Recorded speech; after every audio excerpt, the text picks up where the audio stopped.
I'm delighted to welcome Yaron Flint to this show, a distinguished expert in business development and innovation with nearly 2 decades of experience across global consulting firms, private equity companies, and multinational corporations. Lastly, serving as Vice President Global Technology Validation and Sourcing at Stanley Black Decker, and since 1 month independent advisor. Yaron has held key positions at companies like Continental and Delphi Automotive. He is also an accomplished author with his book Innovative Business Development, Implementing Transformation from Within, setting to be released in August 2024. So I would like to welcome Yaron to this show. Thank you for having me. So maybe, Yaron, first we start with your really impressive professional life. Throughout your career, you've worked in various sectors like automotive, private equity, and last with Stanley Black Decker. How has this diverse experience shaped your approach to innovation and business development? Well, I think first of all, it gives you a way to identify all the commonalities that work across sectors and across cultures. And this kind of is what I brought to my book. I tried to see what works and what doesn't work. And when you see it across sectors, it gives you a very, very good feeling of, hey, it worked here, probably it works. The second thing is leveraging technologies. One of the most interesting things about innovation is not it's not inventing the wheel, it's kind of reutilizing it. So you don't need to invent anything new. You just need to find a new approach to it. So things that are developed in other sectors could be very, very interesting in your sectors. And I'll give you an example when we know that from automotive. Healthcare in automotive, when you bring like autonomous vehicles into lawnmowers and tractors, aviation taking, of course, or moving into automotive applications. And the list goes on. Naturally, things like radar and image recognition that came from Homeland Security. So all these kind of technologies could be cross-utilized among sectors. So when you focus on what are you trying to achieve and solve on a technology perspective, you can look for things in other verticals. And knowing these verticals and being kind of in the crossword of all these technologies kind of connecting would enable you to reach out and bring the most suitable technology. Very interesting. I mean, you've been involved in sourcing and onboarding new technology actually globally. Can you share a particularly challenging or rewarding experience in this role and what you learned from it? Yeah, definitely. I think one of the most interesting things that happens is when you are, as an innovation manager or a business development expert, are very, very keen on a subject and think this makes a lot of sense, and no one in the organization agrees with you. then it's kind of a decision between you and yourself if you want to push it and promote it or not do that. And I think one of these kind of gut feelings, if you may, could be very, very eventually influential in the organization. And I'll give you 2 examples.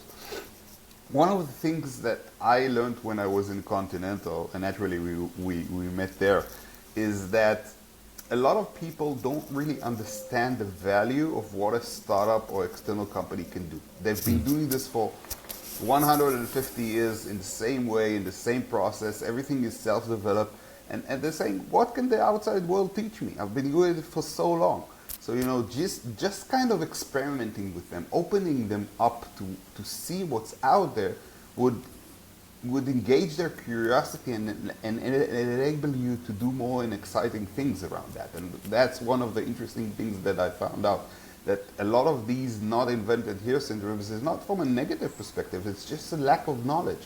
So educating and showing people what can be done would be very, very interesting. Another thing is topics that are very, very important. And I'll give you two examples in that. One is ESG, environmental, of course, where a lot of organizations saying they want to be very environmental friendly, but not doing much around it because you don't really see the perceived ROI there. Or logistics optimization and innovation before COVID-19. So I remember when we talked about supply chain optimization, no one was even interested in that before COVID. And after COVID, this became a huge priority. So, these kind of topics that you understand that are very, very important in the world, educating the company and why to go along with it is also very, very interesting. So I would say the educational experience of showing people not how to do their profession better, because you could never do that, but what's out there, what can they do better, what can they learn from the outside is very, very interesting in my perspective. I mean, I looked at your LinkedIn profile, and it mentions your involvement with several advisory boards. Mm-hmm. How was building and leveraging your professional network contributed to your success? And what advice would you give to others looking to expand their industry connections? I think as an innovation expert or even a business development expert, network is the key, because you cannot know everything by yourself. You cannot, and what basically you're selling to the company is, I'm able to reach out and bring interesting technologies from the outside. So you cannot cover everything by yourself. So knowing the right amount of people who can cover everything collectively is the next big thing.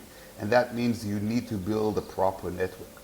And when I focus on my network, I always try to have at least one expert from domains I'm not that good at. Because then, instead of starting to educate myself and learning about it, I just reach out and say, hey, what do you know about it? And the best example, I've done that with Continental, and something that I can really give as an example is the invisible marker that we did with tires. This was the technology that was brought from the metal industry to tires. And no one was even thinking about going to the metal industry and finding that. And I did that with a friend of mine in BASF. So, these kind of connections are very, very valuable when you're wanting to learn about new technologies that are out there. I think one of the most important things of this, and not a lot of people paying attention to that, is maintaining the network. Building a network is one thing, but if you're not able to maintain it, it's totally useless, right? So you need to know how to really engage with these people on a regular basis. Some people might not understand this, but this is a full-time job almost. So it's very, very important to do that. So I think maintaining a network, having the right amount of people that can cover collectively everything that you're looking at is extremely, extremely important. And one tip that I can bring you, of course, you can see a lot of tips and things that I discuss in my book, but is always think about the other side when you have these engagements. How do you bring value to the other side? No one would stay in touch with you unless they understand that you can bring value to them. People don't like takers. They like people who provide value. So if you can at least give the people on the other side in your network the sense that you can bring value to them, they will stay in touch with you. And this is very, very important in order to build and maintain a network. Now, thank you very much that you mentioned your book, because that's maybe the next topic I would like to go a bit deeper with you. Your upcoming book focuses on implementing, if I understand it correctly from what I saw so far, transformation from within organizations. I mean, what inspired you to write on this topic?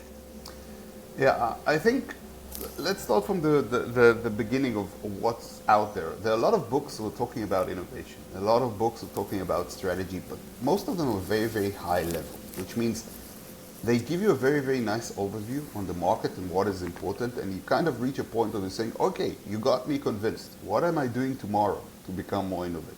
What actions should I do? And they kind of lack on the actionable side. They kind of leave it to you. They're saying, hey, this is where you need to go to, But how you get there is totally up to you. You know, you do trial and error. And some companies don't even know how to start from.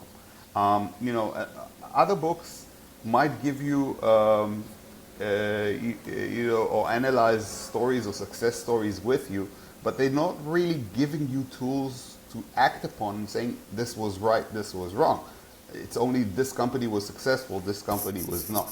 So when I joined Continental, I kind of asked them, as a German company, what is the guidebook you're working with? And I was very, very surprised to hear there's no guidebook here. It's kind of like experience and trial and error, and what we found that works and what we found that doesn't work.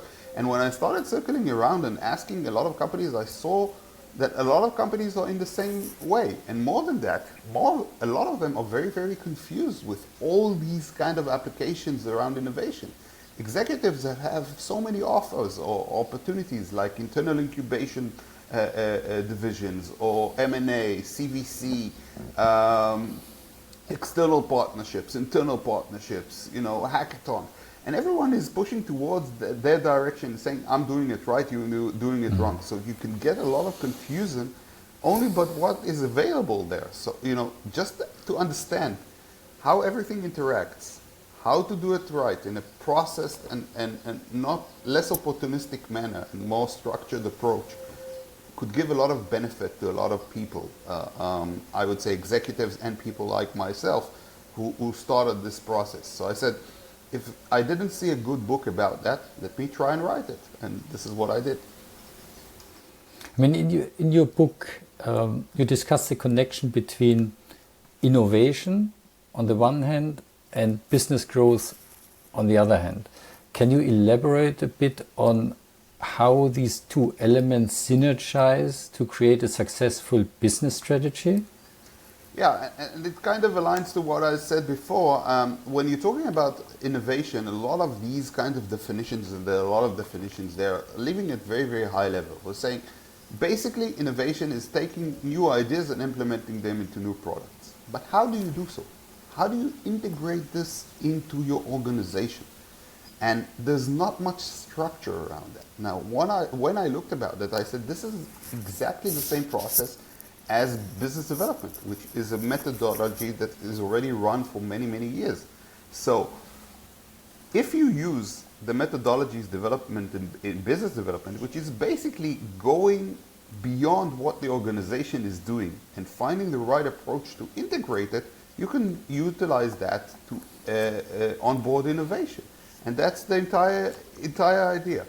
Think about this of I'm finding a new idea, a nice, great concept, and then I'm using business development best methodologies in order to incorporate and integrate it as part of the product roadmap.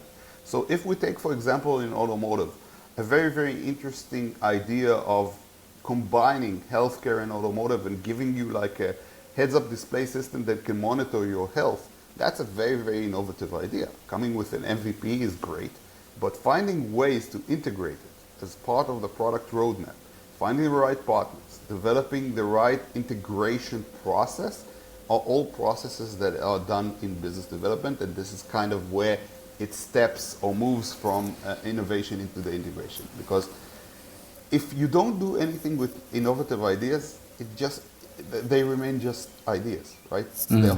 The whole intention is eventually how do you integrate and take them to the next level. No, I fully agree. I mean, what do you see?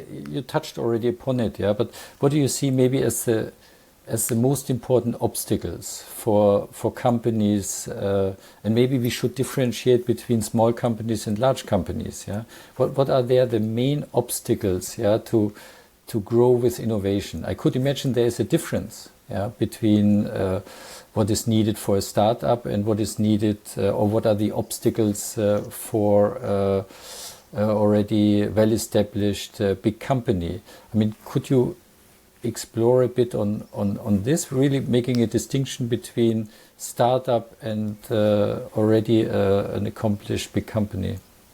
Yeah, and I think you kind of touched already on the answer. Eventually, if a large corporation wants to work with the outside, usually they have two states of world, which means they live basically between or dwell between two states of mind. It's either You're a supplier or you're a customer. They don't know how to work with anyone in between. That's kind of the given situation. So finding a way of how to work with a company who's not necessarily a supplier or a customer, but could be eventually a supplier, could be eventually a customer, and you need to work now with them in order to find the right solution and the right approach, is kind of something that the companies are contemplating with, and these are the challenges, okay? Because if you bring a company that is already kind of ready to go and you implement it as part of a roadmap, it becomes a vendor. Very, very easy. You don't need to do anything there.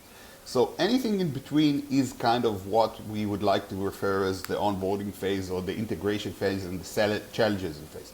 And what is important to understand here is it's not necessarily all negative challenges, which means I'm not talking only about not invented here syndrome, dismissing the startup's capabilities, lack of interest in working in with external companies, fear of change, or general lack of trust. I'm talking even about positive elements, which means you saw a company, you want to work with them, and now you need to figure out how to do it in the right way, because you have either a lack of onboarding process that is designated for a startup, and I'll give you a very good example. If you're thinking of the outside world as a vendor, and you come into a startup and saying, hey, in order to work with me, you need to comply with regulation, with insurance, with all these cybersecurity things, a startup would never be able to do that. And you don't need him to do that in this stage, because in this stage you're just evaluating the technology and working together with them in order to make it suitable to your needs. This molding phase is the phase where you start enhancing it with all the needs to become a vendor. So there needs to be like a I would say, validation process or pre-integration process where you start working with this company to become a vendor, and you don't need to do it with day one.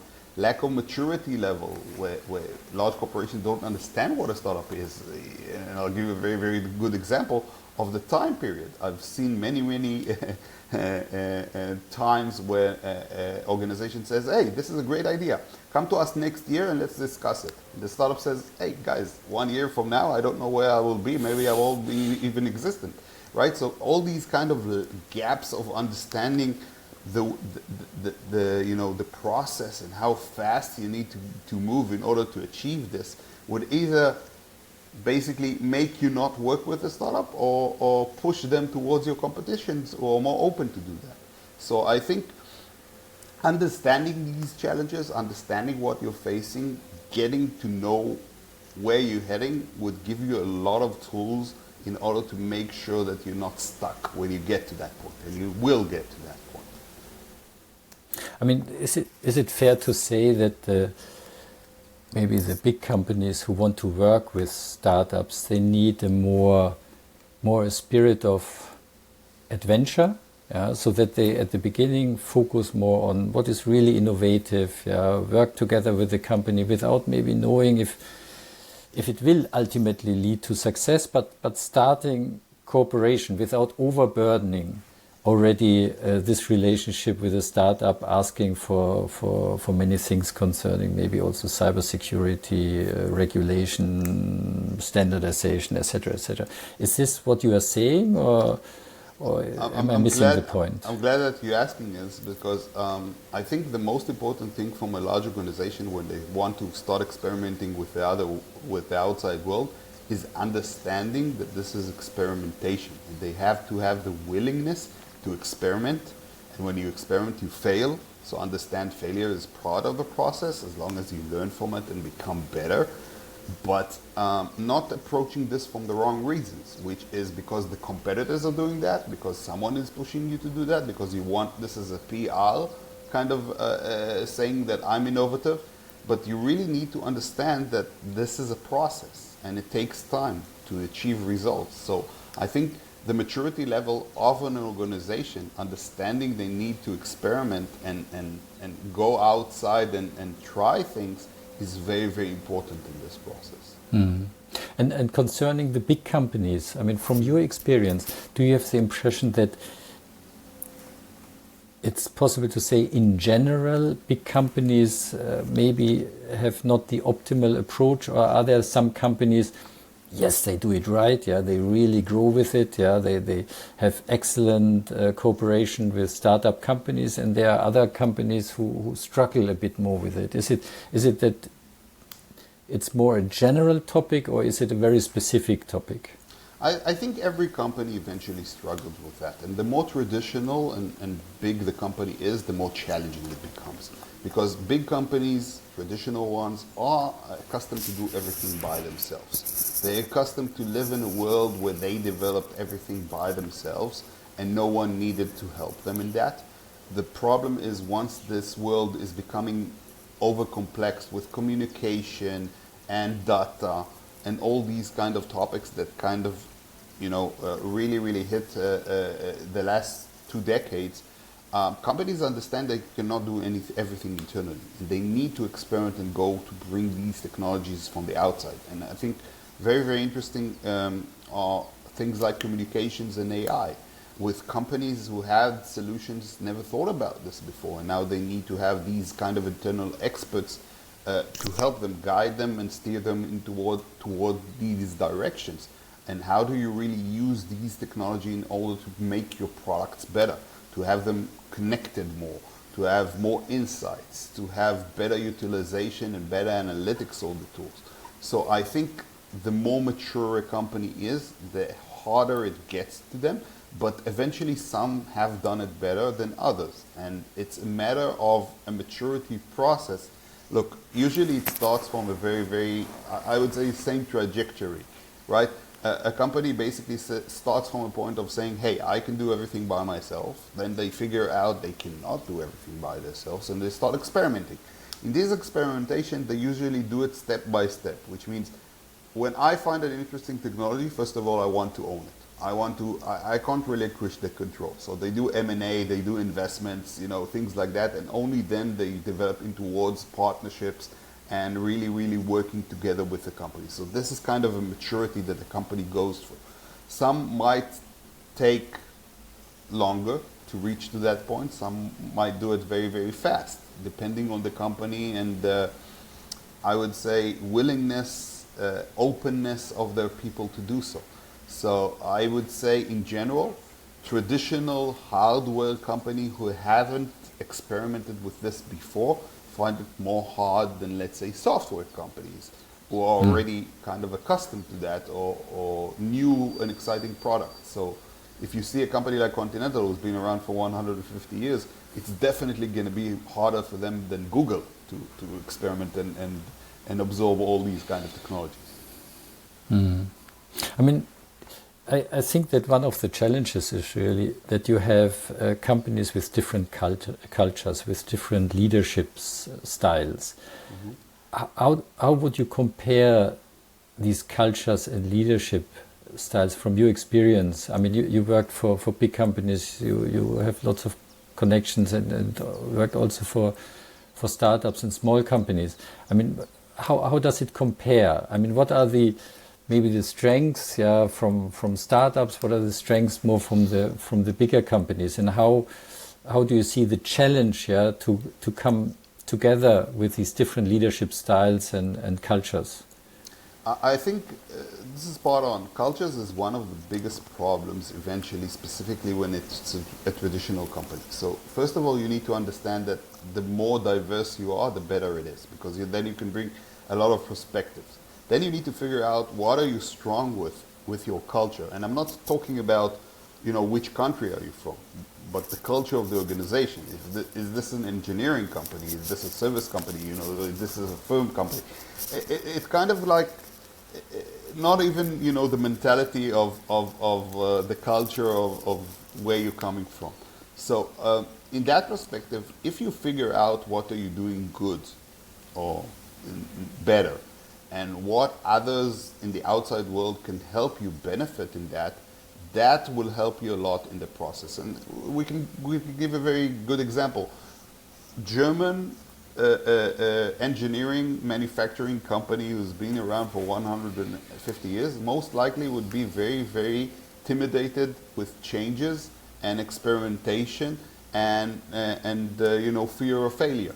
So building it in small processes, step by step, understanding that you can experiment as long as you have the guardrails and the right structure to experiment with, and failure will move you to the next phase, which is understanding why you failed and educating yourself from it will help a lot. So, with these kind of structured approaches, you just need to find a structured way to do that and bring more and interesting ideas. This is all the risk-averse companies. Companies who are, let's say, think they know everything better than anyone else is more challenging, as I see it. And American companies might have this kind of perception that I'm doing everything better than anyone else until they disappear. So working with these kind of companies and understanding that I might not do better than anyone else, there might be a better solution out there. It might be that I'm doing everything right, but there might be a better solution out there, would help you to experiment more. So I think finding the right way and balance that you understand that the outside world can teach you is the first thought, then figuring out how it can complement what you're doing well. So a very, very good established company who has been in the manufacturing process for many, many years could benefit from new and exciting ideas, and then they can go and experiment with startups. And other way around, the company who has just good ideas looks for experimentation, and experience of developing these products. But these synergies exist, and I'll give you a very good example. One of success stories when I was in Stanley Black Decker is taking a company that developed a new sensors to implement into concrete, and they wanted to advance in the US market. So we did a win-win situation working with them, where in Stanley we just helped them kind of expand in the US market, and by working very, very closely with their product, it was the perfect win-win situation. We didn't need to develop this solution by ourselves. They didn't need to hire more salespeople in order to, get into the market and expand there and put a lot of costs and efforts in order to really work their way through this market. So I think it's the understanding eventually of the outside world has a lot to teach me. Now I need to figure out what do I do well, what do I do less well, and then finding the right company that would be a win-win situation in order to work together with them and then experiment and do that. And do you see a difference, for instance, in the approach in the US, in China, in Japan, in South Korea, or in Europe?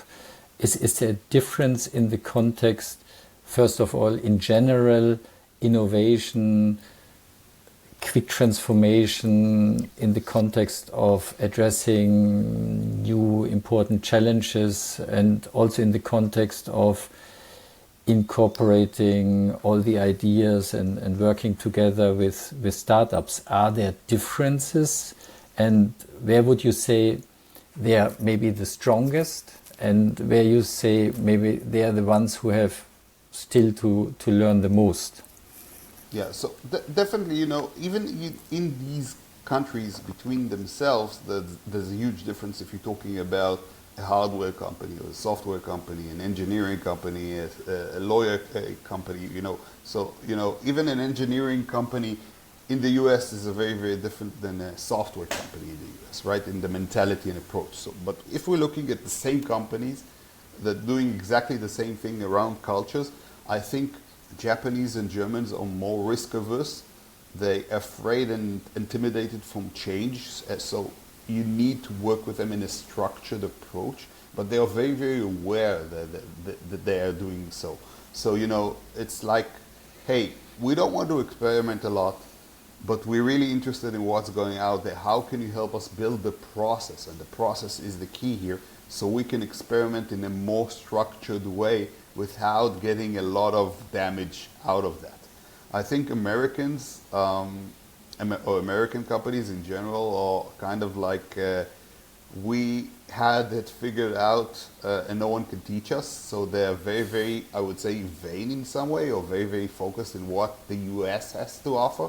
So opening them up to what's being going around outside of the US, different approaches of how to do things could help a lot on the educational process. So it's a different kind of approach and mindset. And if a company really understands what they're good at and what they're bad at, you can really, really work on that end in order to promote innovation. So definitely there's very, very different approaches. I think the ones who are tuned and understand their challenges are the ones that are easier to work with. So a company who tried this, failed, understand that they want to do it better, and they understand what they're doing right and what they need to focus on, would be a great company to start experimenting and working with. The challenge is to get them to that direction, and sometimes you kind of like engage with a company without them really understanding that things are wrong. And I think and this is when you bring external experts who've been doing this for a long period of time over a lot of companies that can come and say, hey guys, from what I've been seeing, this is what you're doing right, this is what you've been doing wrong, this is what you've been struggling with, this is one of the strongest suits that you have, let's focus on that. These are very, very important. So you start more or less with something like a health check, yeah? And you see what is the current situation, what are the current problems, and only if you have done this, then you really are ready for change. Yeah, I fully understand. Yeah, I would say even more than that. As business development, one of the most important processes is understanding your company, because you cannot understand the market they're playing in without understanding the company. So I would say, if you are in a company and you can't tell me what's wrong with your company and how to improve it, you don't understand your company. This is the starting point. What is your view concerning the future of the automotive ecosystem? Yeah, I mean, there are some companies, it seems to me, some OEMs, yeah, who take the position that the best is we do as much as possible on our own. Yeah, because in the future we have more and more update over the air, requirements change very, very quickly, everything is interconnected. So that's a challenge if you have many suppliers. So I have the impression there are some companies who say, no, we want to simplify things, yeah, and we do a lot in-house, yeah, and we only rely on suppliers wherever it's absolutely necessary and unavoidable. And there are others who still very much rely on an ecosystem, maybe even extend their ecosystem, maybe make even their ecosystem more global, and benefit from all the ideas and innovations and the cutting edge technologies also from startups. How do you see the future there? Or who do you think will win? Yeah, is it that we will have even more lively and active ecosystem, yeah, and the ones who are open to these ecosystems with the right SDKs, etc., and are able to give also a lot of freedom to the future suppliers? Will they be the ones who are successful, or is it more the ones who want to do everything on their own? So there's no generic answer to that as I see it. I can see a lot of companies who are willing to do everything by themselves that would be more successful than the ones that are getting open. And I'll give you a very good example. If you're very, very focused on what you need and what you want, and you're very, very tuned to what you're lacking, and then you go to the outside world and find it and work together only to develop it internally, this could be much more beneficial than a company that goes all over the place without any strategy and spends a lot of money and effort to do these kind of innovation, and they don't have a right process to do so. So I think the focus should be on what is good for you as a company. What is your DNA? And then finding the right approach that will kind of answer this DNA. So it's not that you as a company always need to experiment more and have 5 different kind of groups to do innovation. No, you can have one group doing that, or even none, depending on how you structure. But I think eventually it's the understanding that you cannot do everything internally and you need to go to the outside world and find the right technologies. If you are very, very tuned and understand exactly your value proposition and what are you doing, then you can be very, very specific in what you choose and do and basically bring it and integrate it internally. But you need to bring these kind of technologies from the outside world. And I'll give you a very good example. A few years back, I had the chance to sit down with the management of a very, very interesting manufacturing company, global leader, a company that is worth a few billions of dollars. And they basically said, hey, we don't need anything from the outside world. We can do everything internally. And I said, okay, let's go around and learn. And when we came around, they were very, very, how should I say,